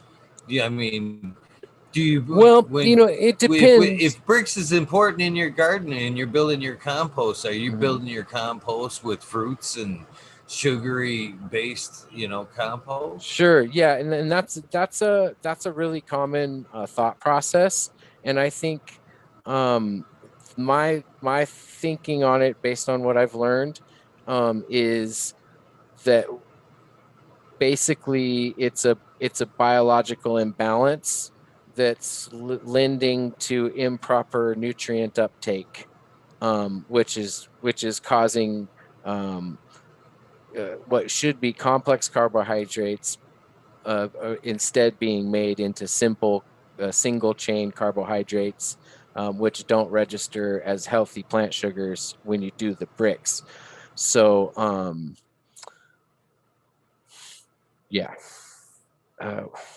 Man, I'm really sorry. 2 joints into this. I usually don't smoke this much. Oh man, What was no, the this is question? more serious than I would usually take this, Josh. To Okay, be cool. honest with you. Cool. I feel kind of like a stoner right now, but it's No. I don't live and die by the bricks. Once again, it just like the microscope. It's just a data point. It's nice to see. Like, it's nice to have a number when my plants are really healthy and happy and active. It's nice to have a number, and a column to kind of associate that the state that plant is with this kind of number. Well, just like the scope, I was able to grow for years without a bricks meter. I would be able to grow just fine without it now, because we're just in tune with our plants and understand the processes a little greater and more as we go along. But I like having that data point, and I think that in order to increase, which is what the original question was in order to increase those bricks numbers, I would address the biology. So my cycle 10 bricks numbers were low, and that's because my bacteria populations were high. My fungal populations were not as high as I wanted them, but really what wasn't present was the protozoa, was the nematodes and the things that actually eat the bacteria and fungi that cycle the nutrients. Those weren't present in adequate numbers. So I had to buy nematodes and put them in after cycle 10. I did like a nematode infusion, and then the compost extract. And that's how I got my biology numbers back up, along with just cycle 10 and all the cover crop and companion plants and the cash crop itself, cycling its exudates into the soil and enriching the soil on its own for a 3-month period. So those just the act of the plants growing in it are what brings soils through those levels of succession, from a weedy prairie grassland to a weedy prairie thorn bush acreage. Then all of a sudden it's growing seasonal grasses, then it's growing more woody shit, and then 100 years later it's fungal dominated. You can those same type of things can happen in a very slow, very small scale in your room. When you have plants growing in there, it's enriching the soil, it's changing the chemistry, or what's available in the soil, and it's changing the structure and the texture, all of that. and it happens very fast. You think it's not, but a 3-month time frame to me, that's fast. To go from fallow concrete dry beds to 3 months later, I was able to grow and pull off a crop in that 3 months too. But after that 3-month period, we're like homeostasis again. The bed is just fucking kicking. So I have a question from chat, and I'm going to ask you because I think it's a pretty good question, to be honest with you. The Major General 420 Army says, Kiss has no sand in it. Does Josh believe he has a soil or a modified peat? Soil or a modified peat? Well, that's a good question. I mean, if I believe it had a compost component in it. I'd have to go back and see what that was. But even if so, at first it probably was a peat, and the system relied on the dry nutrient pack that was there and available, because that super soil blend, if not super soil, that living soil blend did come, and he does recommend that you use a nutrient pack to kind of re-amend this soil. But the way I've treated it with adding composts and then these successive layers of cover crops and whatever, so there's a lot of organic matter in that bed. And so I think that I'm going to be moving forward with only using biology from this point, and that will be the testament to whether Dr. Elaine's soil food web works in these modified soil, mixed soils that aren't kind of native soil. I didn't dig the dirt up, so is there a high concentration of sand, silt, and clay, which is what he's getting at? I don't know. I don't think so. I don't know how to answer that. My guess is that it's obviously not going to have near as much of those things as a native soil would have. But organic matter has a lot of nutrient locked up in it as well. And so I think that if you have a lot of organic matter, there is a lot of pumice and biochar in that KISS blend. So, I think I'm not worried moving forward with a biological approach. So I will not be amending my beds with dry minerals and nutrients for the foreseeable future. I plan on just adding the vermicompost. Whether I'm going to add the vermicompost like as a layer, like a top dress in between cycles, along with doing an extract and inserting the biology. That way I'm adding some organic matter to the beds as well, and not just biology. I think that's going to be the method that I'm taking.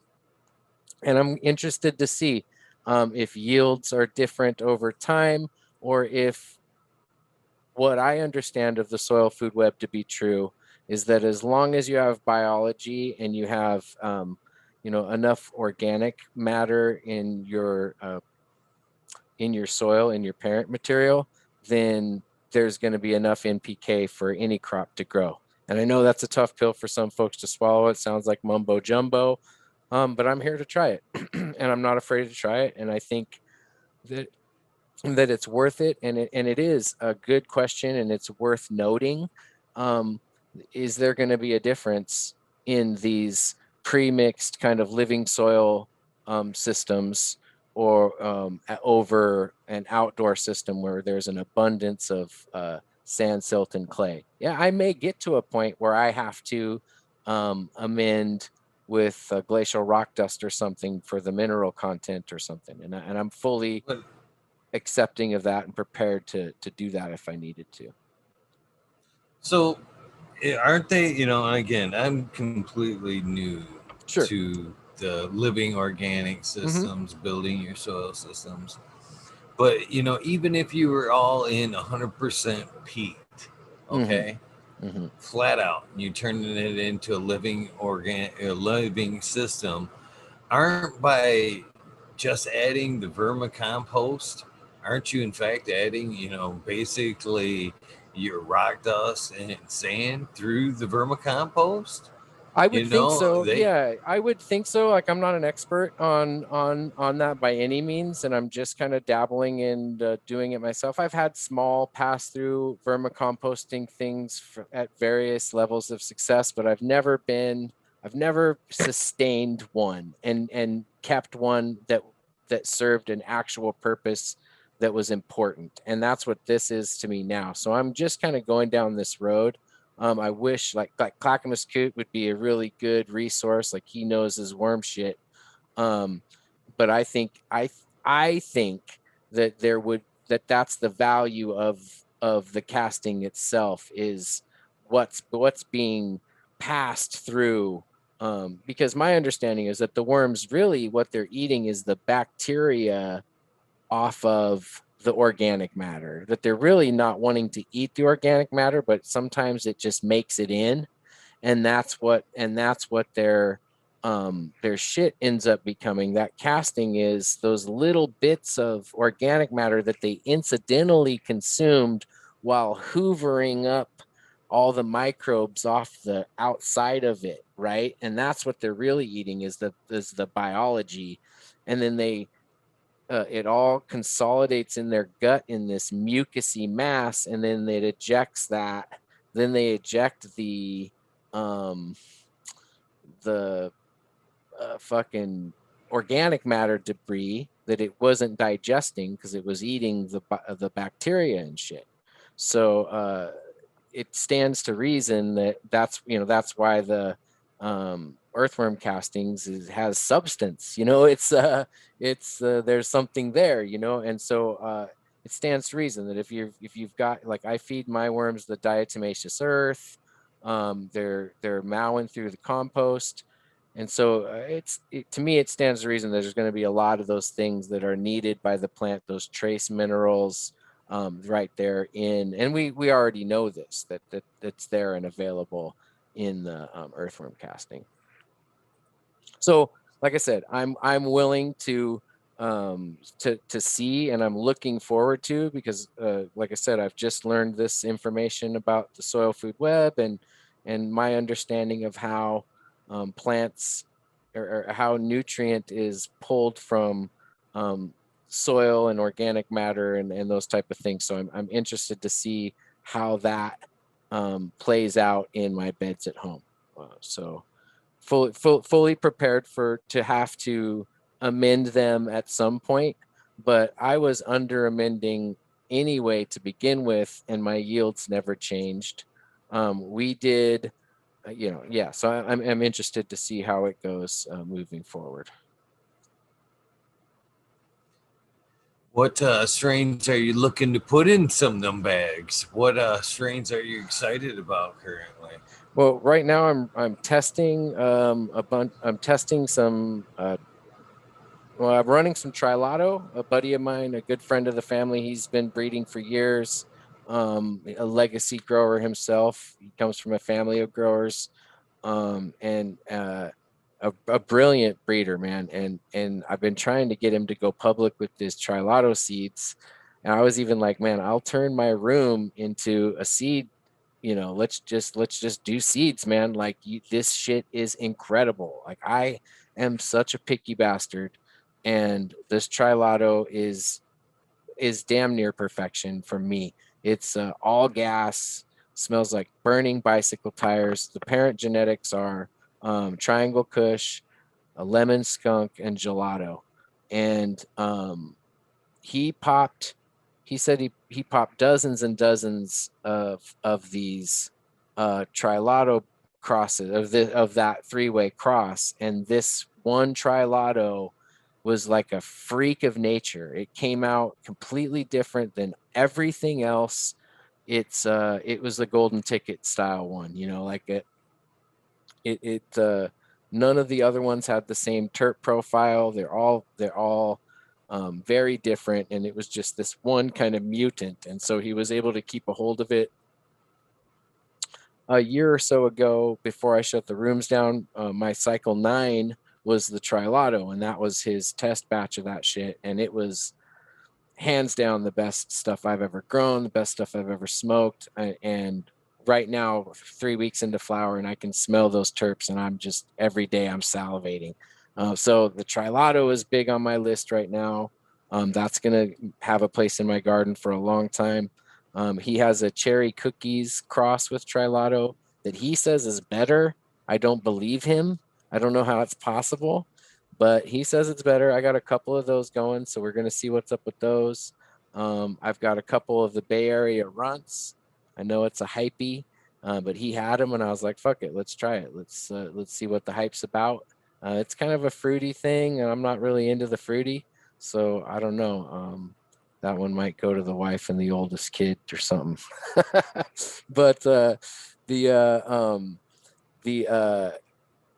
and then I've got two testers, like a Dole Whip and Dilly Bar, and those are a couple of white truffles crosses going on right now. So I think I'm gonna be doing a lot of testing for my buddy because he's fucking pumping out the fire, and as long as I'm testing, he's got cuts, so it saves me from having to do any kind of cuts or any kind of secondary veg room, and I'll just happily run testers for him. And when he's ready to run seed of that Trilotto and go public, I think we could crush it, man. I would love to see this cut in other people's gardens, and I would love for them to experience. There's only like I could count the number of people who've been able to experience this true Trilotto, at least in my circle, on both hands, and it's a fucking shame because it's incredible. So, a little off topic, but man, I can't help but notice you've got some pretty sweet ink over there, Chief. Oh yeah. Yeah, I worked with a cat. His name is Jonathan Smith. So you guys look him up on IG, Johnny Smith Art. And maybe Johnny Smith Tattoo. Um, Jonathan Smith, fuck. He's popular. He's got like 73,000 IG followers or whatever. And he's a really well-known tattoo guy now. But when he first moved from Alabama to Ashland, Oregon, where we were living at the time, we worked at the same place, and I was growing herb, of course, and I was able to trade him herb for sessions, and was able to get a full sleeve and half 50-60% of another one. And it was a great deal, and I got some neck work done too. But yeah, it was a good deal, man. And it was he was a great guy, and now his skills are absolutely unbelievable. These are like almost 20 years old now, maybe a little older. Look great. The Fuck, crazy they thought. look great for 20 years, Yeah, man. they're old, man. They've had them for a spell. But my hand ones are new. Those are new. But, but yeah, man, I got the tattoo itch, that's for sure. Does it stop right there on your arms or what? You said you got some on These your go up neck. to here. I've got two Colt handguns here, and then on my neck I've got some Colt pistols, and then yeah, I've got quite a few tattoos. I think when we figured it all out, it was something like 40 hours of work or something like that. Nice, nice. Yeah, with that big old beard, I wouldn't have guessed. To Yeah, be honest with you, I wouldn't have yeah, they're guessed in that. there. Yeah. Yeah, and there's like they go all the way back. They start here, you can see the handle there, and then they point back, and then the barrels are back kind of underneath my ear. But Right on. that's a rare sighting, man. If you'd have to know me for quite a while, or be pretty close to me to see those, because I'll shave occasionally, but it grows back so fast. You don't you rarely get a chance to see the guns. You're so you seem very laid back. The guns seem like I wouldn't have expected the guns, to be honest with you. Well, man, I really picked up an affinity for them in the military, right? So, I did some special weapons courses, foreign weapons course, and so I really got good with the pistol and got good with just marksmanship and weapons handling in general. So, I fucking love firearms, and I'm an owner of several. Um, you know, uh, and I think it's a lost art and a valuable skill. It might not be necessary anymore these days, but maybe one day it will be. And it's just I think it's one of those lost arts that is really in danger. We're in danger of losing it. So I'm definitely going to be passing down the marksmanship traits and skills to my kids. We've already started with like very low feet per second BB gun, marksmanship handling, that kind of shit. And as they get older, we'll move into age appropriate increases in power, but the foundation being the weapons handling, proficiency and all that. So I think yeah, I love firearms. So yeah, it's one of those things that definitely throws folks off, but yeah, I kind of like it that way. Yeah. Just a little just because I would have never seen that on you. Well, I wouldn't have necessarily seen that coming by the demeanor. Right. And just another person I didn't see that out in their demeanor as well. And I'm just kind of giving you this because it's good to know sometimes a common bond.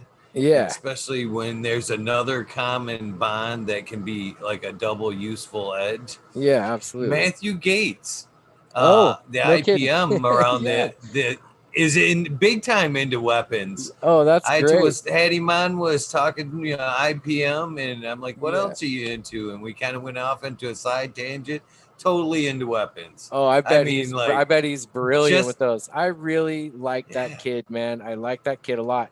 We, I, we've had a differing opinion, and I can't say that I have a differing opinion because our intelligence levels are so different. I mean, that guy is fucking brilliant. So it's for me to say that I have a differing opinion with him is that's a stretch, like I like John Kemp's idea. Once again, back to go to the bricks thing. I like John Kemp and Arden Anderson's idea that if you have a high enough bricks level, high enough proper carbohydrates in your plants, then you can eliminate pest pressure.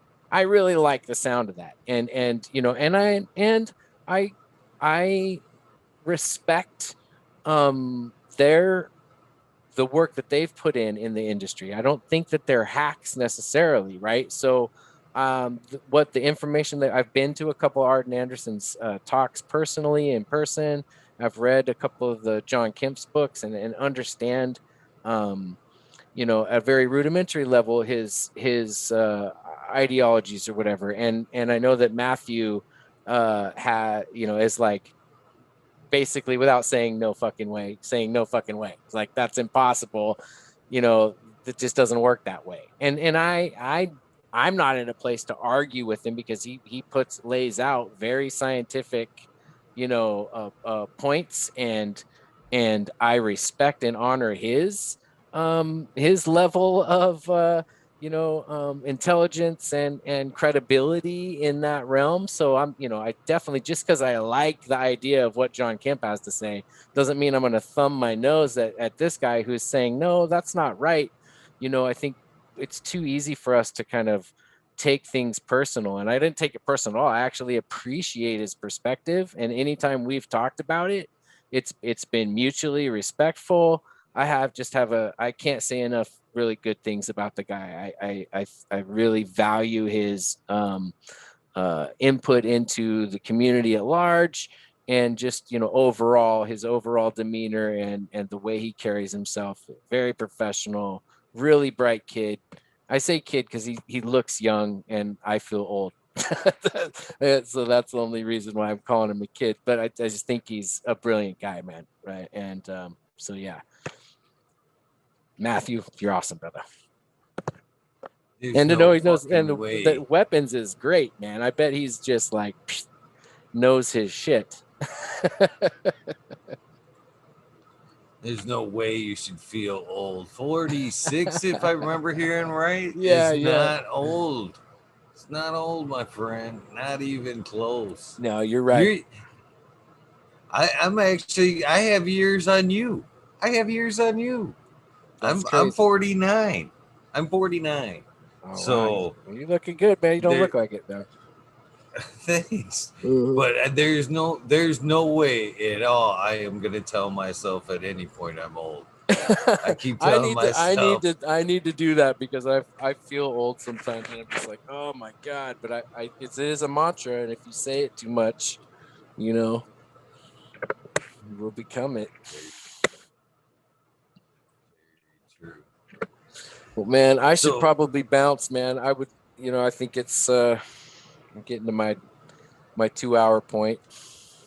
oh man, you've been more than gracious with Awesome. your time. I I can't thank appreciate it. you enough for coming on doing this. This is your second appearance on the channel, so I have no bitches at all, man. You have donated a ton of time already to what goes on in this community, and if I let you off on a good note, maybe you'll donate some more time Oh, definitely. sometime in the future. Yeah, So definitely, I man. It would was a rather pleasure. stay on that good foot. There is a couple of things that, well, one of them you should know by now. This Zoom number is always the same. If Okay. there's ever a wormhole on and you feel like popping on and schooling us, or just popping on and hanging out and burning a Yeah. joint with Yeah, us absolutely. and making us feel cool that we've got an excellent guest with us, that'd be awesome. I appreciate The, that, man. I really do.